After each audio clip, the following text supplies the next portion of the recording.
Me gustaría que quedara esta pregunta eh, como para poder pensar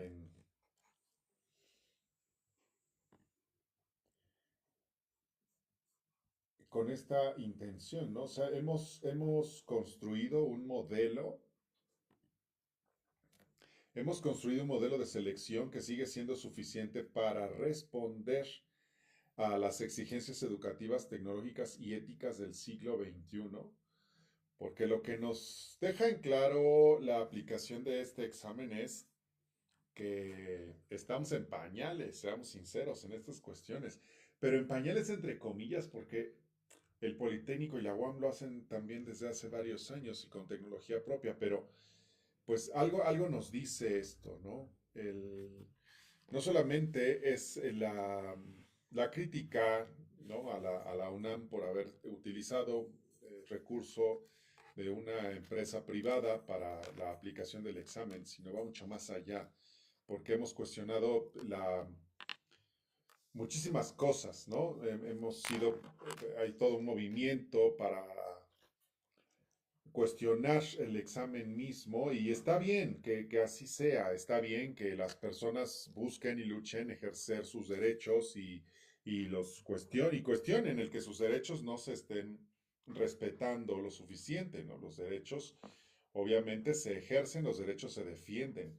Y sí es importante que las personas que sientan que han sido vulneradas en sus derechos los reclamen con justa razón. Pero al margen de eso está la legitimidad de los exámenes. Eh, está esta legitimidad que les hemos dado porque pues probablemente como sociedad no hemos encontrado otra herramienta, otro instrumento para poder hacer esta selección que es necesaria para quienes vayan a ingresar a educación superior. Pero independientemente de que pueda haber otro tipo de cuestionantes sobre el acceso, el que si se tendría que tener esta selección, no se tendría que tener esa selección, pues bueno, eh,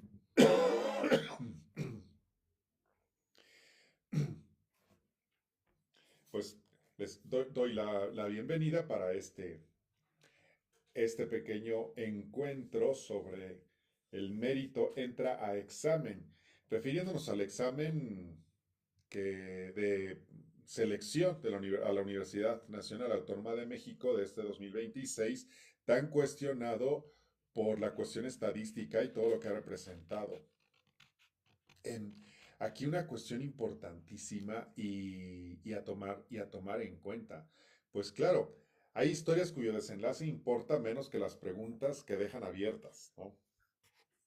La polémica generada por el examen de ingreso a la licenciatura 2026 de la UNAM pues pertenece, seamos sinceros, a esta categoría. Mientras hay una comisión técnica integrada por expertos y expertas por la propia universidad, pues esta comisión en teoría está analizando el procedimiento, los resultados y todos los factores que pudieron influir en el desempeño de los aspirantes. Aún no existen conclusiones oficiales a este momento, ¿no? Esa comisión se integró en la mañana, vimos aquellas fotografías con los expertos y expertas, más expertos que expertas, pero bueno, aún no existen conclusiones oficiales que permitan afirmar si hubo fallas técnicas, si las vulneraciones al sistema o simplemente una combinación de circunstancias que produjo un comportamiento estadístico inusual. Ahora, sí es importante que pues la prudencia obliga a esperar el informe, pero precisamente porque la historia sigue escribiéndose, resulta pertinente reflexionar sobre un problema mucho más profundo. ¿Hasta dónde puede un solo examen definir el futuro académico de una persona? Hay quienes lo hacen una, dos, tres, cuatro, cinco veces y no han pasado el examen. Y no necesariamente porque no hayan sido personas que no estudiaron, que no tienen que la capacidad, es por qué razón no lograron acceder a la universidad, no han logrado acceder. La discusión, pues, no se puede reducir a determinar si algunos aspirantes hicieron trampa. Bueno, algunos o muchos. Esa posibilidad existe en cualquier evaluación de alta consecuencia presencial o remota. ver, si estamos hablando de la versión del examen presencial, seamos sinceros, unos meses antes de que se aplique el examen, ya están en el trayecto de Metro Zapata hasta CEU, vendiéndote en este momento USBs con todas las pruebas que se han realizado. Hay academias o había academias que te preparaban para el examen de la UNAM, para Comipens. ¿Cuántas academias no resultaron beneficiadas gracias a estos exámenes porque te preparaban para el examen? Claro, lo que hacían era poner a los niños, a los jóvenes, a los adolescentes a responder un banco de preguntas para que se acostumbraran al manejo de las preguntas. Aquí, más bien, habría que preguntarnos, valga la redundancia, si hemos construido un modelo de selección que sigue siendo suficiente para responder a las exigencias educativas, tecnológicas y éticas del siglo XXI. O esta idea de estar enseñando a los niños y jóvenes a responder exámenes de opción múltiple es suficiente para poder demostrar conocimiento. El conocimiento que se tendría para poder acceder o accesar, como le queramos decir, a la educación superior en este caso. Eh, Estaría interesante si pudiéramos, pues de alguna manera, pasar. Tenemos un evento concreto que me parece que es lo más valioso de esto, que nosotros podemos analizar. El evento concreto que tenemos. Este examen de ingreso. ¿Hasta dónde este examen va a definir el camino de una persona? Pues implica necesariamente esta pregunta enfocada hacia una cultura de la evaluación. No tenemos cultura de la evaluación. Estamos negados a una cultura de la evaluación. ¿Por qué? Porque le tenemos terror a que nos evalúen. ¿Sí? Parece que esta idea de evaluación termina siendo un gran fantasma que solamente debe de ser para los países avanzados o los países neoliberales, capitalistas, malvados, retrógrados, como nos tienen. ¿Sí?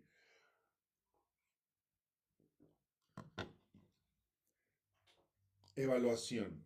Vivimos en una cultura que ha convertido la evaluación en sinónimo de mera medición y de una medición bastante, digamos, um, reductiva. Si un aprendiz de zapatero está con su maestro zapatero y el maestro zapatero le está diciendo cómo debe de cortar las suelas, está evaluándolo y está habiendo un tipo de medición. Si un uh, agricultor, si un campesino empieza a enseñar, a sembrar a un grupo de jovencitos, generalmente desde niños lo hacen, ¿no? Y no con esto es, oh, estás a favor del trabajo infantil, por favor, quitémonos esas telarañas imbéciles de la cabeza, ¿sí? En el campo, la familia completa trabaja. Claro, nosotros en nuestro mundo urbano, pues tenemos otra concepción del mundo. Pero en ese sentido, vivimos en una cultura que ha convertido la evaluación en sinónimo de una medición bastante reducida. Desde la educación básica hasta el ingreso a la universidad, pareciera que aprender solo adquiere valor cuando puede transformarse en una puntuación. Poco a poco hemos confundido el mapa, fíjate muy bien cómo está la imagen, el mapa con el territorio. El territorio es amplísimo, el territorio es el aprendizaje. El mapa es, es lo que nos habla del territorio, pero no es el territorio mismo, ¿sí? Nos puede dar un acercamiento de cómo es el territorio, nos ayuda a ubicarnos en el territorio, nos ayuda a comprender el territorio. La NASA acaba de publicar hoy, bueno, la NASA, la Embajada de Estados Unidos, por ejemplo, publicó hoy una imagen que ya tiene tiempecito de cómo es la Tierra realmente, sí, como una piedra que parece medio amorfa, pero esta gran rocota en la que vamos subidos todos, al final de cuentas es una percepción, es un mapa, estamos encima de ella, de esta piedrota que anda en el universo. Bueno, el examen deja de ser un instrumento para conocer el aprendizaje y comienza a convertirse en el aprendizaje mismo. Cuidado, no puede ser el mapa, no puede ser el territorio. La psicometría contemporánea, pues en realidad no sostiene como tal directamente que el examen mida la totalidad de las capacidades humanas. Va a medir una fracción de esas capacidades. Y claro, esos exámenes están muy bien hechos. Eh, hacen pruebas piloto, hacen sondeos años antes, etcétera. Me refiero a los de la UNAM. Pero a ver, regresando al examen como se realizó esta vez, este examen en línea y de forma remota. Los Standards for Educational and Psychological Testing recuerdan que la validez no reside únicamente en la calidad técnica de las preguntas, porque ahí hay una parte, hay una calidad técnica de las preguntas que sí procuró la UNAM. Hay una parte que no estaba en sus manos, sino en la empresa esta que nos costó no sé cuánto dinero a todos los mexicanos, porque a final de cuentas sale de tus impuestos y de los míos. Aquí la cuestión está en que, pues, la legitimidad de las decisiones se toman a partir también de los resultados. Dicho de otra manera, un examen puede estar perfecto, puede tener un diseño perfecto y aún así resultar insuficiente para conocer, para responder, perdón, preguntas que excedan aquello que realmente puede o quiere medir. Cuando un examen de opción múltiple decide quién estudiará medicina, derecho o ingeniería, pues está dejando de ser simplemente una herramienta de evaluación y se convierte en un mecanismo de distribución de oportunidades sociales. Y no con esto estoy diciendo no deben hacerse exámenes para seleccionar a alguien que ingrese a la universidad. O sea, no es reducir, llegar a esta parte reduccionista de decir oportunidades para todos y que entre el que quiera. No.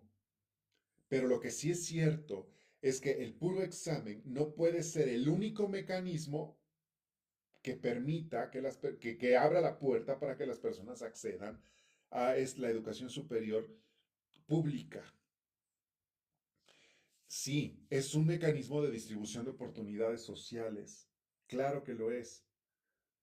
De los testimonios de los jóvenes que han hablado el día de hoy, hay una chica que tiene una situación neurodivergente.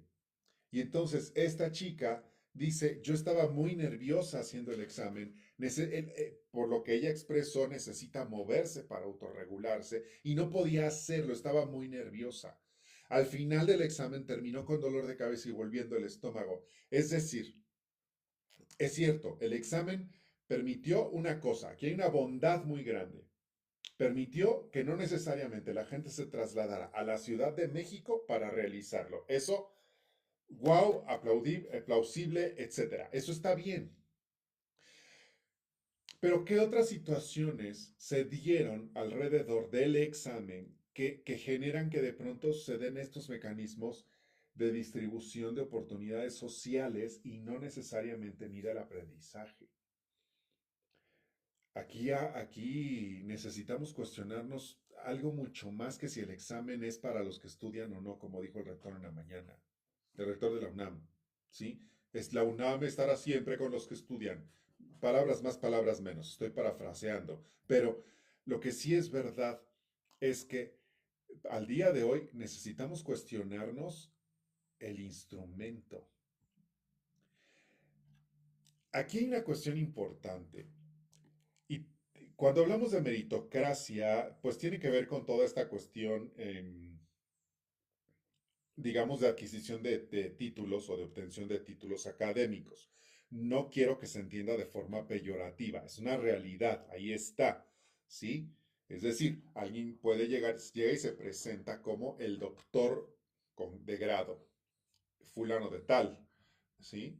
Y por esta cuestión de la ilusión de la meritocracia, pues hay doctorados honoris causa que se venden en 35,000 pesos. Y no estoy diciendo mentira, chequen nada más por ahí. Póngale doctor honoris causa. ¿Cuánto te cuesta que te lo den? Y mira, hay instituciones que, bueno, 35 más o menos estaban el año pasado. Y puede ser que haya unos hasta más baratos, ¿eh? Con tal de que le digan a la persona doctor. Y en realidad no lo es, ¿sí? No de grado. Pero ahora, digamos, en este caso hay una cuestión, digamos, en el imaginario. El mérito individual, ¿sí? Hay una aspiración democrática, eh, las mismas preguntas para todos, las mismas condiciones de evaluación, el éxito como resultado exclusivo del esfuerzo individual. Eh, Fíjense muy bien como estas cuestiones de pronto sí las tenemos bien en mente y no significa que esté mal la búsqueda del mérito y todos tengan las mismas preguntas, es cierto, está bien. No, no es una cuestión de bondad, de maldad, no es una cuestión moral en sí misma, pero la realidad es que el contexto social varía y en este sentido, pues las oportunidades previas son desiguales. Es cierto que hay jovencitos que no importa dónde hayan estudiado, si fue en una escuela primaria rural multigrado o fue en una escuela primaria urbana de clase media alta, donde aprendió 80 idiomas, pero seamos sinceros, las oportunidades previas son desiguales, no son iguales para todos. Probablemente el niño que vaya a esta escuela de clase alta, donde imparten varios idiomas, no vaya a estudiar a la escuela, a la universidad pública. Pero también es cierto que dentro del mismo sistema están las variantes de los niños que tuvieron su secundaria, a la cual, seamos sinceros, los niños que pasan porque fueron a una secundaria en la que se la pasaron en huelga a los maestros. ¿Por qué? Porque ellos estaban luchando por sus derechos, por la cuestión de sus pensiones y todas esas cuestiones por las que luchan los maestros, porque el maestro marchando también está enseñando, ¿sí? Pero, y mientras los niños sin clases, y pues se les aprueba y ya, porque hay que aprobarlos, porque no importa si saben o no saben. Tan solo el puro sistema está diseñado para que pasen. Sacando un 8 en un trimestre en educación básica, no necesitan hacer nada más. Podrían ni siquiera ir, gracias a nuestros emblemáticos ministros. Sacan 5 en el segundo trimestre, 5 en el tercer trimestre, 5 y 5, 10 en la calidad de las escuelas de procedencia, generan también esta cuestión de cambio de posibilidad de oportunidades. Entonces, no podemos decir toda la culpa es de los muchachos. No, es importante cuidar no caer en esas generalizaciones. ¿Eh? El acceso es asimétrico, porque los recursos de preparación lo son. Y esto nos debería de cuestionar. Esta situación que sucedió con el examen de la UNAM nos debe de cuestionar algo que es mucho más profundo. No es nada más esa cuestión del examen en sí mismo, si hicieron trampa o no hicieron trampa. Y claro, pues la tecnología nos modificó las reglas. Y bien, pues bueno, claro, la decisión de la UNAM de aplicar por primera vez un examen completamente en línea representó un cambio histórico para la UNAM. Ya lo hacían otras universidades. Revisen por ahí, el POLI y la UAM ya lo hacían, ¿verdad? Esta modalidad obviamente ofrece las ventajas que son evidentes, ya las mencioné ahorita, reducción de traslados, facilitación de participación de aspirantes en todo el país, por supuesto, no tendrían que venir a la Ciudad de México, disminución de costos logísticos, que habría que ver porque la cifra que por ahí yo escuché era de 100 millones de pesos. Voy a buscarla por ahí, por aquí ahorita, a ver cuánto costó el examen de la UNAM por la empresa eh, de Monterrey. Porque más fue de Monterrey la empresa. A ver cuánto costó. Muy bien, a ver, dice Google. El costo total pagado por la UNAM. Estoy citando a Google, ¿eh? A ver, aquí está. Porque fue pregunta ahorita a Gemini. La empresa se llama Territorium Life. eh, costó 41.868.156 pesos. Aquí la fuente es el Sol de México. Y déjenme ver para ver la fecha de cuando el Sol de México sacó esto. Ahora, esta pagó estos 41, casi 42 millones de pesos, dejémoslo en números cerrados, perdón, lo que implicó, según esta nota del Sol de México, lo que implicó, probablemente esté basada en una nota propia que dio la universidad, un ahorro de 7.362.000 pesos respecto a los exámenes del 2025.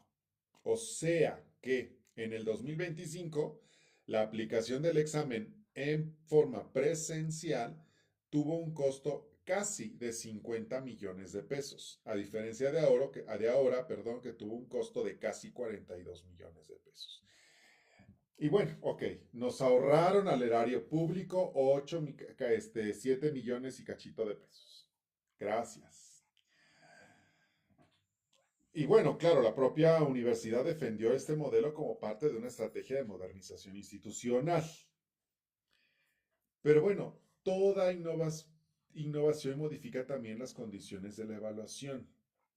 Durante décadas, seamos sinceros, el salón de clases fue un entorno relativamente controlado. Un examen remoto no implica ese control. La institución supervisa la computadora, sí, pero no controla completamente el espacio físico donde se encuentra el sustentante. No está controlando todo el espacio donde está el joven sustentante. Y esa diferencia cambia la naturaleza misma del proceso en automático.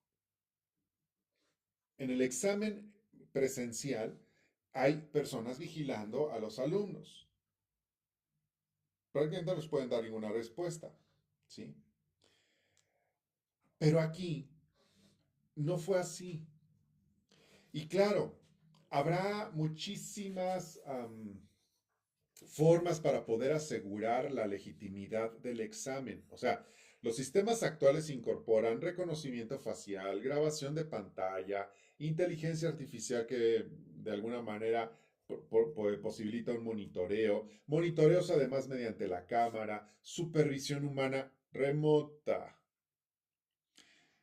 Pues sí, son herramientas valiosas, pero no son infalibles.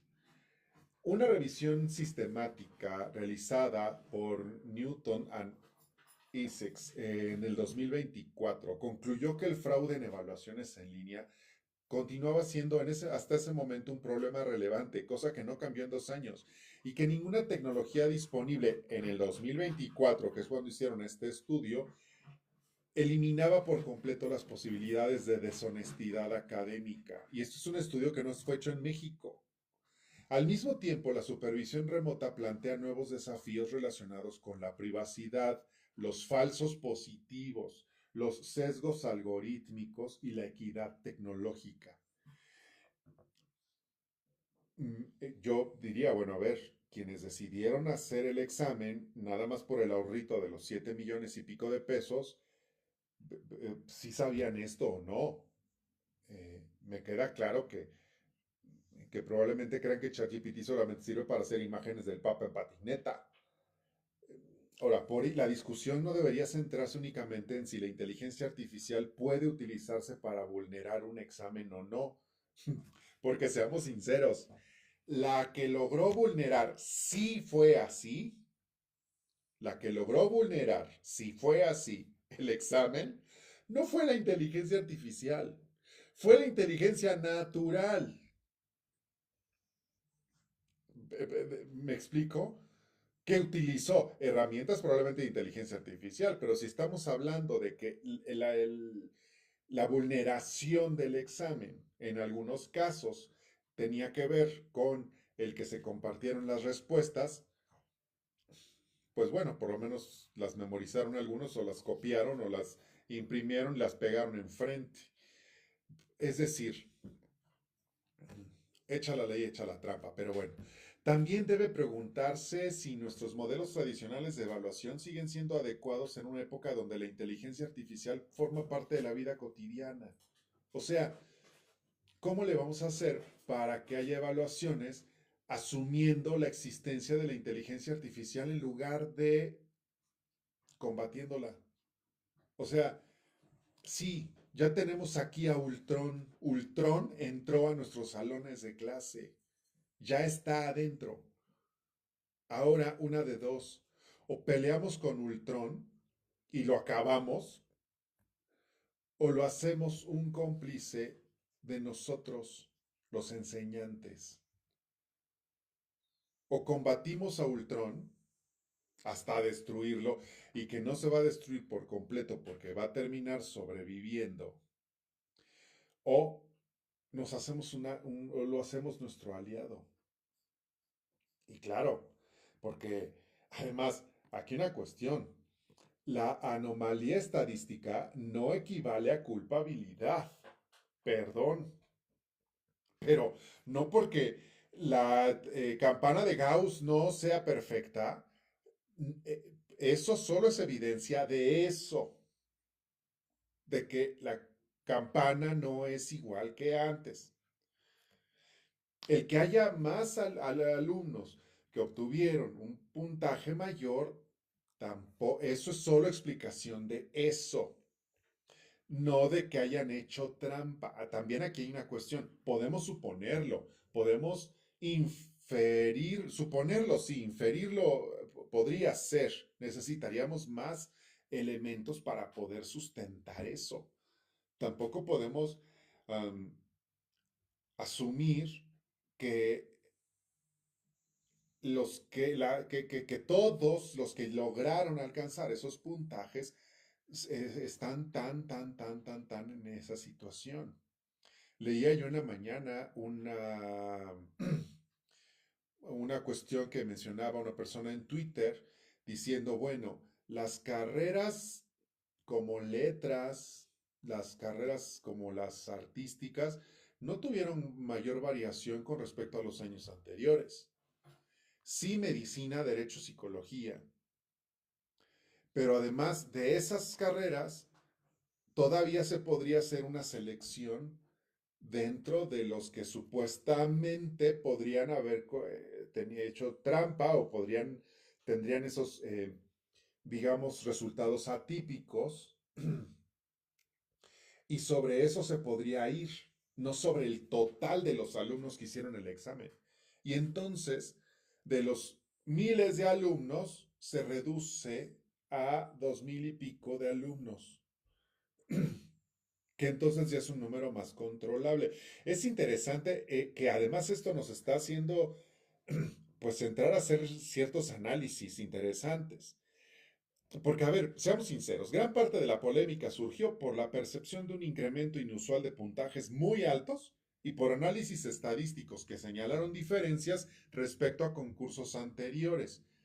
Y claro, esas observaciones justifican plenamente una revisión técnica, la revisión. Sin embargo, también es indispensable evitar una conclusión precipitada. Una distribución atípica no constituye por sí misma prueba de fraude. Existen múltiples factores capaces de modificar el comportamiento estadístico de una prueba. Cambios en la población evaluada, ¿m? Podría ser, cosa que sinceramente yo no confiaré mucho en eso, pero bueno, cambios en la población evaluada. Puede ser que ya sean mucho más brillantes las nuevas generaciones. Supongamos que sí.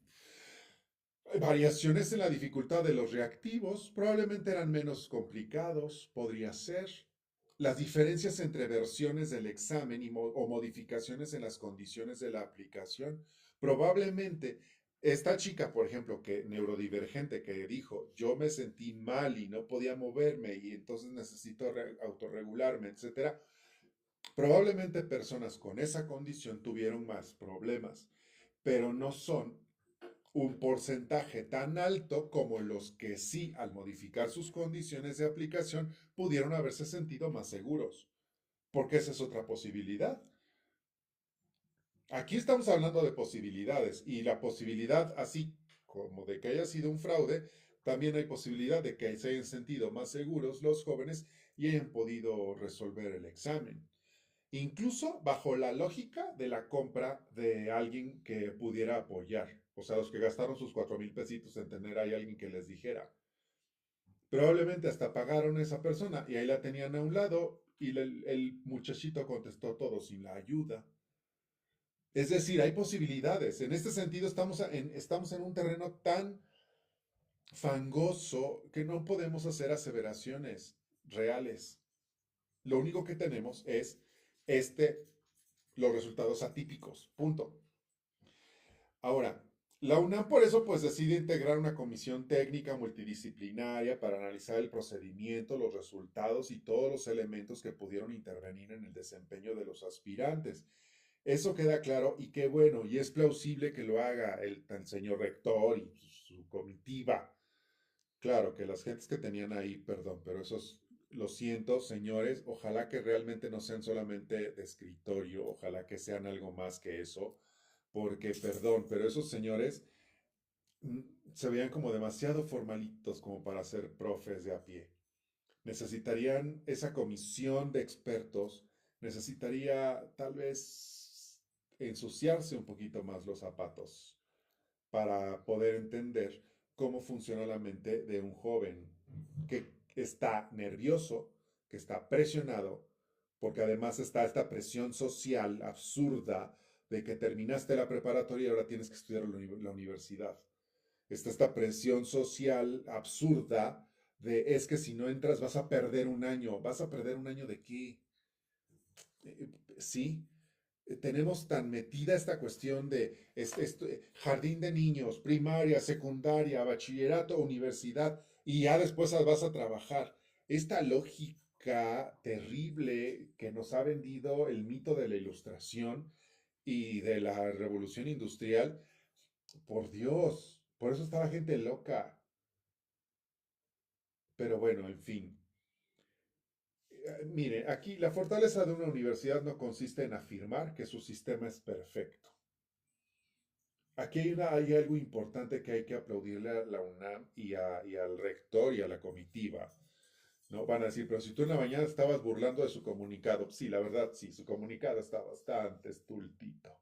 Pero, pero fuera de su comunicado de la mañana, la fortaleza de la universidad en gran parte también está en demostrar que posee mecanismos para auditarse cuando la confianza pública se pone en duda. Claro, venimos de aquellas presiones políticas de cierta tesis plagiada, de famosa persona eh, y, perteneciente al Poder Judicial. Y pues claro que pues con eso ahí la pobre UNAM perdió. Pero ni tan perdió, porque al final de cuentas lo que se le prohibió a la universidad fue publicar los resultados. La universidad hizo la investigación internamente. Que después hayan hecho todo lo posible para que legalmente la universidad no publicara o no tuviera las posibilidades para poder incluso hasta derogar el título, pues bueno, ya eso es otra cosa, pero la investigación sí se hizo. Que las presiones políticas hayan intervenido es otra cuestión. Aquí seamos sinceros, el verdadero examen ahorita es para el sistema. El sistema en este momento está siendo examinado, ¿sí? Ha sido examinado. Yo creo que pues la mayor enseñanza de este episodio pues es que hemos depositado una enorme responsabilidad sobre un único instrumento. Y digo hemos porque es como sociedad. En México el acceso a muchas universidades públicas pues prácticamente depende casi exclusivamente de este examen de alta consecuencia. La otra es el pase automático, pero para ingresar a las prepas de la UNAM también tuviste que haber hecho un examen, ¿no? Recuerdo que, bueno, los niños cuando entran a hacer su examen de la UNAM, eh, o a este examen que se hacía antes de Comipems, pues aplaudía a la gente, ¿no? Y salían y pues está la cuestión de que uno se quedaba o no en la primera opción, etcétera. Y claro, pues está este pase reglamentado de estos niños que entraron en secundaria, bueno, de secundaria a prepa, ¿no? Sabemos, bueno, hay una secundaria que todavía la UNAM conserva, pero eh, todos otros sistemas educativos tienen que competir mediante el concurso de selección. Igual las escuelas incorporadas a la UNAM, las prepas incorporadas. Las prepas incorporadas creemos Randor.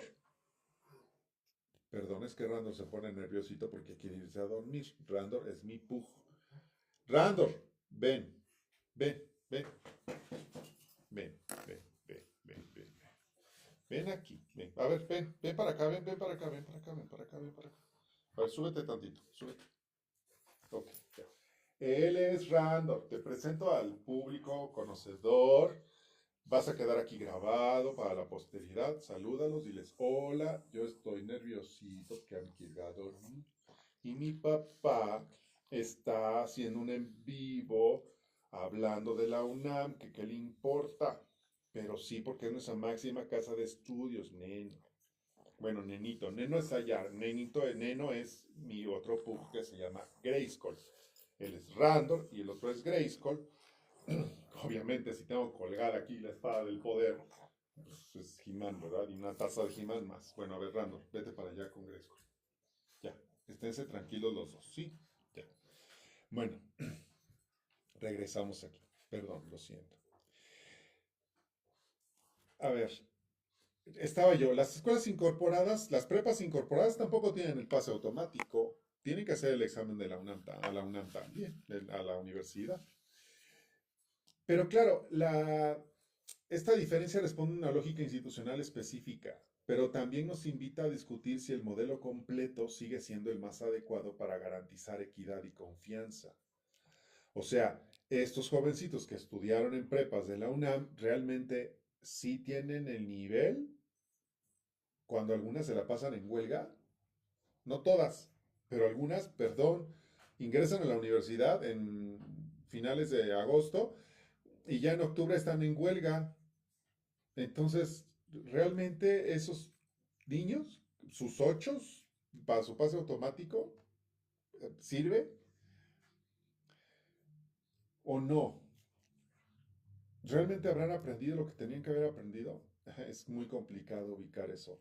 Pero, y no porque el 8 valga o no valga, sino habrán aprendido lo que necesitaban aprender para poder tener las herramientas suficientes para llegar a la educación superior con los conocimientos declarativos, procedimentales y actitudinales suficientes para poder tener el siguiente nivel o no.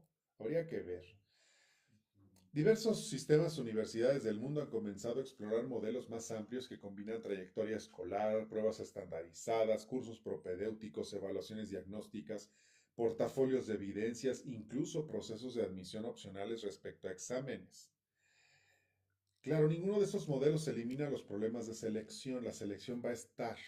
¿Por qué? Porque hay una realidad clara. Está el cupo. El cupo ahí está.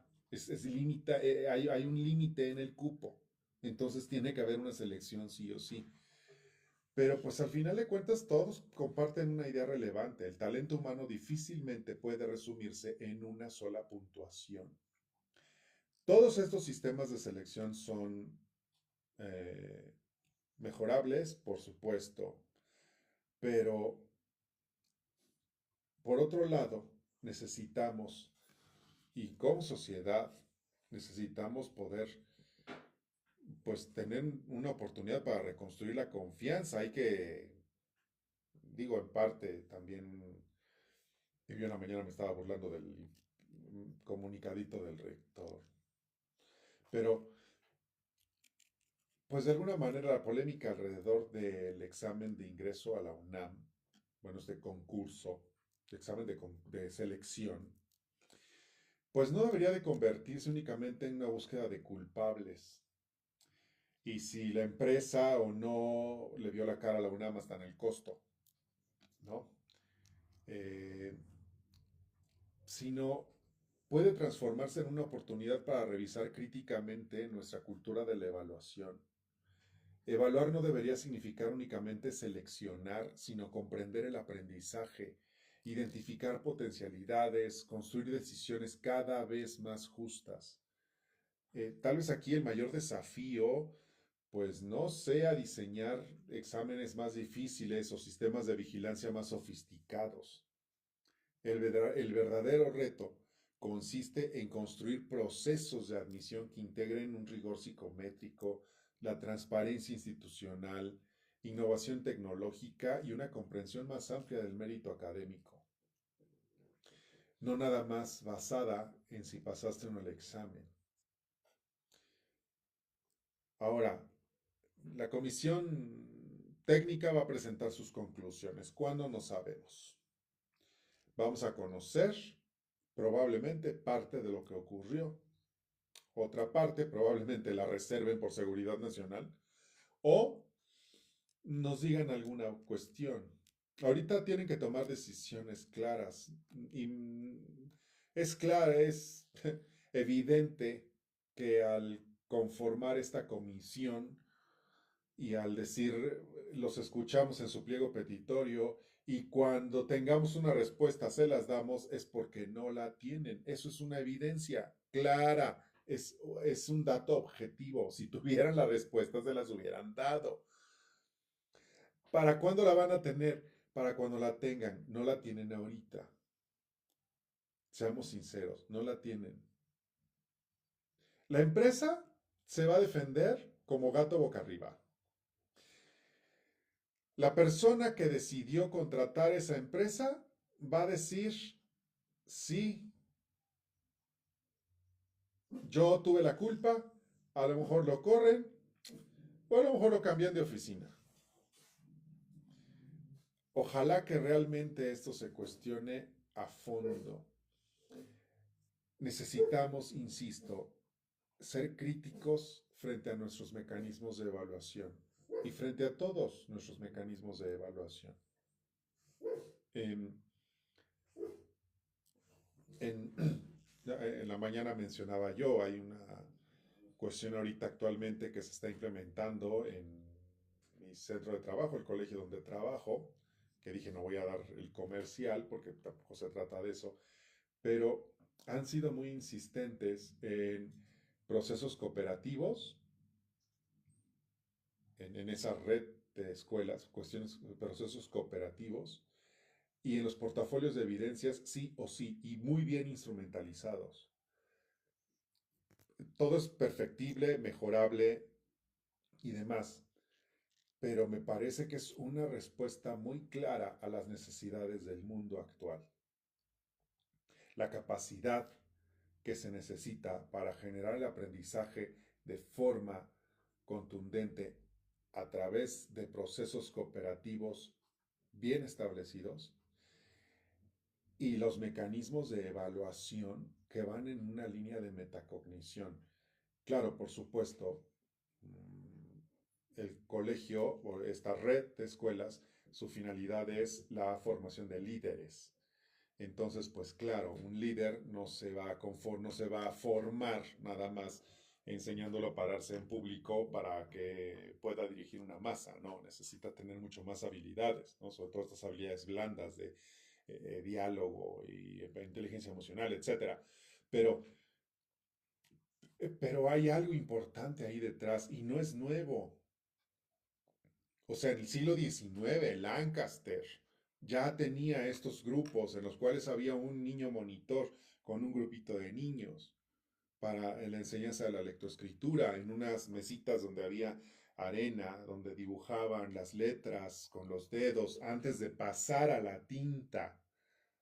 Entonces, estamos hablando de procesos que no son de ayer. Por lo tanto, estamos hablando de procesos que pueden modificarse también. Y bueno, pues la confianza pública no nace de la ausencia de errores, sino de la capacidad institucional para reconocerlos, investigarlos y aprender de ellos. Y realmente yo sí soy de la idea de que la UNAM es una universidad muy buena, Yo no estudié en la UNAM, estudié en una universidad privada, pero mi secundaria y bachillerato los hice en un sistema incorporado a la UNAM, cuando todavía las secundarias no las secuestraba la SEP, pero entre comillas, ¿verdad? Secuestraba, porque podrían no utilizar otra palabra.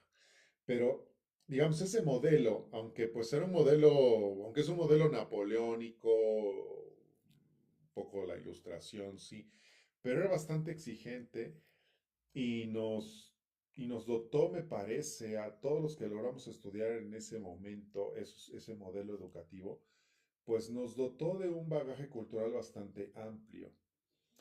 Em, Posteriormente, claro, han cambiado las cosas en México, por supuesto, y qué bueno que cambien, pero también es cierto que hay cosas que se han dejado en la educación básica y y que no se los cuestiona la propia Secretaría de Educación Pública, ¿sí? Se enfrascan más bien en sus derechos laborales, qué bueno que luchan por sus derechos, eso es pues, muy positivo, pero también es cierto que por la lucha de esos derechos hay muchos niños que por los derechos, mientras están los profesores luchando por sus derechos laborales, el derecho a la educación de los niños se ve vulnerado.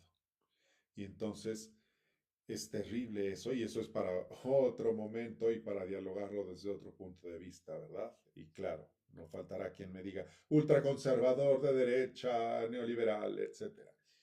Eh, Váyanse a vivir a Cuba, de veras. No nada más aboguen porque se vuelvan a poner los estatuas del Che Guevara y de Fidel Castro ahí en el centro. Vivan de veras, de verdad, no en las zonas turísticas, no, donde la gente realmente sí está. Pero es plausible que la UNAM haya dicho, detenemos la inscripción y nos ponemos a revisar. Eso habla de cierta honestidad académica por parte de la universidad. Qué bueno que es así. Am, Ciertamente bien surge la desconfianza de si esto va a resultar en algo, pues va a resultar en algo que no le va a gustar a todo el 100% de las personas, pero ojalá que la respuesta pues sea suficientemente inteligente, ¿verdad? Y no vaya a ser únicamente decisiones tomadas desde un escritorio sin mayor conocimiento.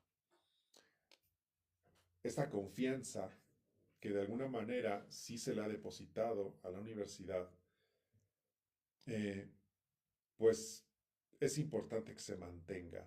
Pero también hay una parte que nos corresponde al resto de los ciudadanos cuando estamos observando estas cuestiones, porque podemos caer en el reduccionismo de la universidad tiene que responder sí o sí. Todos copiaron.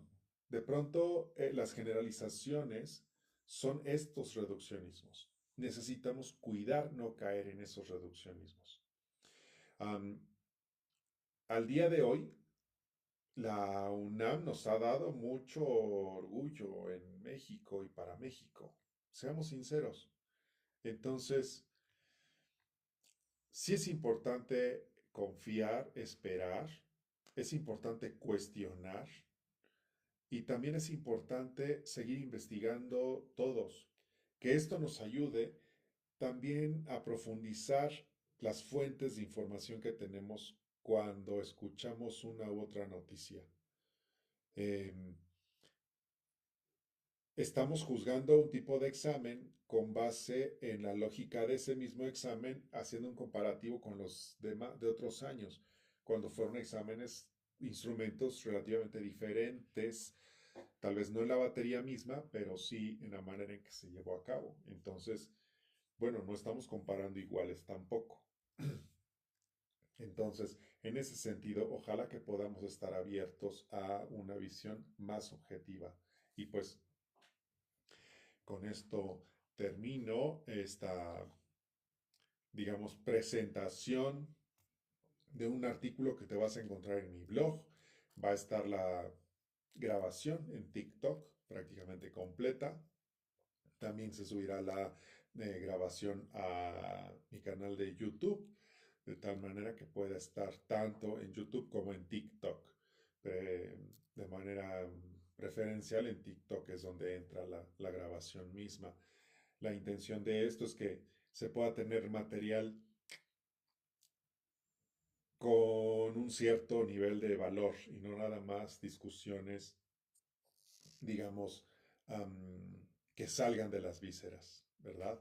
Y bueno, claro, junto con esto yo les invito a que puedan dar un like, seguirme, compartir este material.